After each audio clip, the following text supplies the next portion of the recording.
Ya, masih bersama kami di Halo Indonesia dan dalam segmen bincang kali ini kita akan membahas tentang indeks perilaku anti korupsi 2015 Jangan ya. prestasi korupsi dong ya. Jangan prestasi ya, karena itu bukan prestasi Bukan sebenarnya.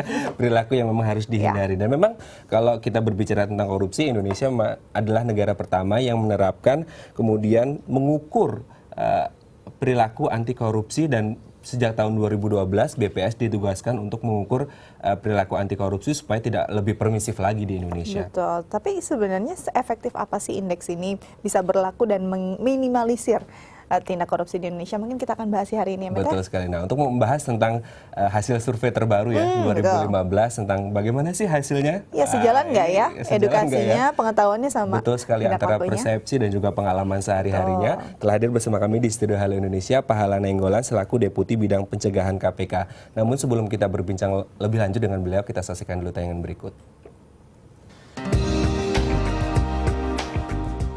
Sejak 2012, Badan Pusat Statistik atau BPS melakukan survei pelaku anti korupsi untuk mengukur tingkat kepedulian masyarakat terhadap pelaku korupsi dengan menggunakan Indeks Perilaku Anti Korupsi atau IPAK. Survei terbaru yang dilakukan bulan November 2015 lalu mengumpulkan pendapat dari 10.000 masyarakat di 33 provinsi di Indonesia. Survei ini menyangkut kebiasaan dan pengalaman yang berhubungan dengan layanan publik, seperti RT, RW, kelurahan, kecamatan, pengadilan, juga perilaku penyuapan, pemerasan, dan nepotisme. Hasil Indeks Perilaku Anti Korupsi Indonesia per tahun 2015 menunjukkan angka 3,59. Angka ini sedikit lebih rendah dibandingkan capaian IPAK pada tahun 2014, yakni di angka 3,61. Walaupun menurun dibanding tahun 2014, namun Indeks Perilaku Anti Korupsi tahun 2015 yang berada di angka 3,59 ini menunjukkan bahwa budaya zero tolerance terhadap korupsi masih melekat di dalam diri masyarakat Indonesia. Hasil IPAK tahun 2015 ini membuat Komisi Pemberantasan Korupsi melalui Kemendagri mengimplementasikan program pendampingan 269 kepala daerah yang baru terpilih. Salah satu bentuk program pendampingan ini adalah implementasi budaya menolak gratifikasi atau budaya pemberian tanda terima kasih, serta program pelayanan terpadu satu pintu atau PTSP, agar semua birokrasi berjalan secara transparan. Ya, semoga dengan hasil survei ini menjadi pembelajaran bagi masyarakat untuk sama-sama lebih semakin anti korupsi. Jangan sampai semakin korupsi, karena Indonesia ini milik kita bersama, bukan tapi milik... kayaknya tahun ini tadi ada penurunan ya, Mete? Betul sekali. Kenapa bisa terjadi? Kita langsung tanya ya. Afif. Selamat pagi, Bapak Pahala. Pagi. Sukses ya. Apa suksesnya indeksnya? Bukan prestasinya lagi-lagi ya. Pak Pahala, ini kalau kita lihat 2015 3,59, menurun 2014 3,61.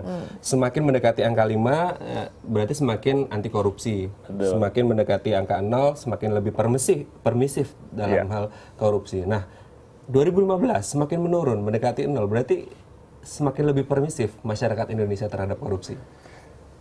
Kalau permisif sih enggak ya, tapi yang kita baca gini, pengetahuannya bertambah, apa yang boleh, apa yang tidak, apa yang korupsi, apa yang enggak. Ini salah satunya peran media nih. Nah, tapi pengalaman yang dihadapi tidak seperti pengetahuannya. Jadi misalnya dia biasa ngasih terima kasih tahun lalu, tahun ini dia sudah tahu bahwa memberi terima kasih ke pegawai negeri atau penyelenggara negara itu bagian dari korupsi. Nah, tapi begitu dia di dunia nyata tetap dimintain juga. Ini kayak berbanding terbalik gitu. ya. Nah, makanya begitu disurvei dia bilang, Anda tahu nggak itu korupsi? Dia akan bilang tahu. Itu dimensi persepsinya naik.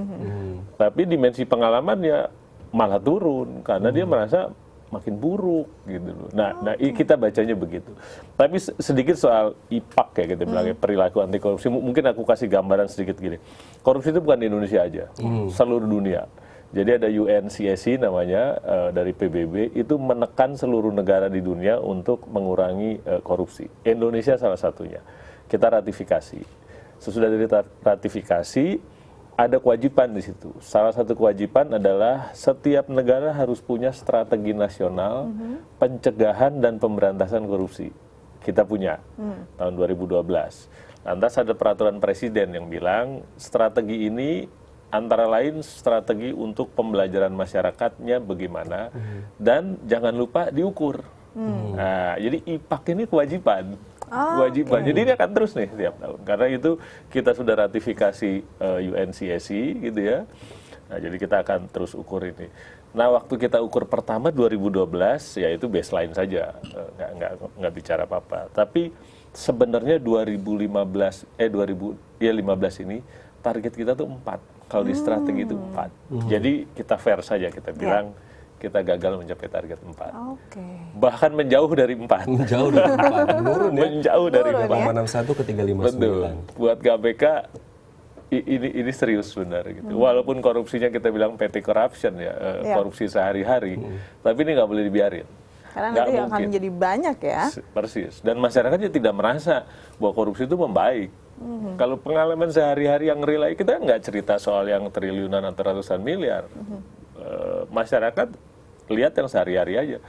RT, RW, kecamatan, pengadilan. Lini-lini yang sangat dekat dengan masyarakat ya, Mikro. Nah ini kalau tadi kita lihat bahwa IPAK sebenarnya ada hasil ukur dari segala macam pencegahan yang sudah dilakukan, edukasi. Nah ini sebenarnya indikatornya dimensi apa yang digunakan untuk bisa mendapatkan hasil ukurnya?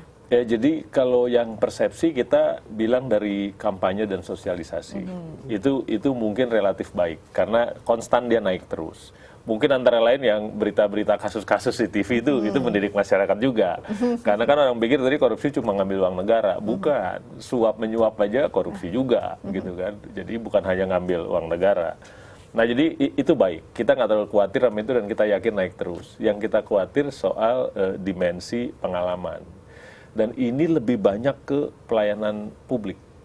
Dan itu sebenarnya lebih besar wewenangnya ada di pemerintah daerah, di bupati lah atau wali kota secara spesifik. Nah itu yang kita pikir pencegahannya harus pergi ke sana, gitu ya. Karena nggak mungkin juga siapapun mau Bappenas, KPK atau BPS, nggak mungkin dia bisa melakukan itu se-Indonesia. Jadi kita bilang kita ke Kemendagri aja, kita minta bupati-bupati yang baru terpilih ini memperbaiki pelayanan publik ini. Saya yakin nggak mungkin tahun depan naik langsung juga enggak. Tapi paling nggak udah kita tahu lah sumbernya di mana kira-kira. Pak Pahala, ini kalau kita lihat dua dimensi utama dari survei ini adalah dimensi persepsi dan juga dimensi pengalaman. Betul sekali ya. Tapi kalau kita lihat dengan dimensi persepsi orang membenci korupsi, tapi tidak sejalan dengan kehidupan sehari-harinya, itu seperti apa? Bisa saling bersinggungan seperti itu? Betul. Jadi ini kalau kita bilang gini, orang maunya lingkungannya bersih dari korupsi, tapi dia tidak mau berpartisipasi. Kita lihatlah hasil surveinya. 40% itu masih bilang bahwa saya membayar supaya prosesnya lebih cepat. Lalu kita bilang ya sabar dong, kalau prosesnya seminggu ya seminggu, kalau 2 jam 2 jam gitu kan, yang penting jelas berapa lama gitu. Dan 25% bilang saya membayar sebagai tanda terima kasih. Loh, kok dikasih terima kasih? Dia udah digaji buat pelayanannya. Nah, yang itu tuh yang kita pikir benar sebetulnya ada kayak paradoks gitu ya. Kita mau bersih dari korupsi, tapi kita nggak mau misalnya mengurus sesuatu nggak usah pakai calo. Kita nggak mau ngabisin waktu setengah hari, nggak mau. Gitu. Nah, itu terutama di pelayanan-pelayanan publik yang setahun sekali. Gitu ya. Nah, makanya kita dorong nih sekarang. Untuk kampanyenya kita bukan bilang soal suap itu korupsi, bukan.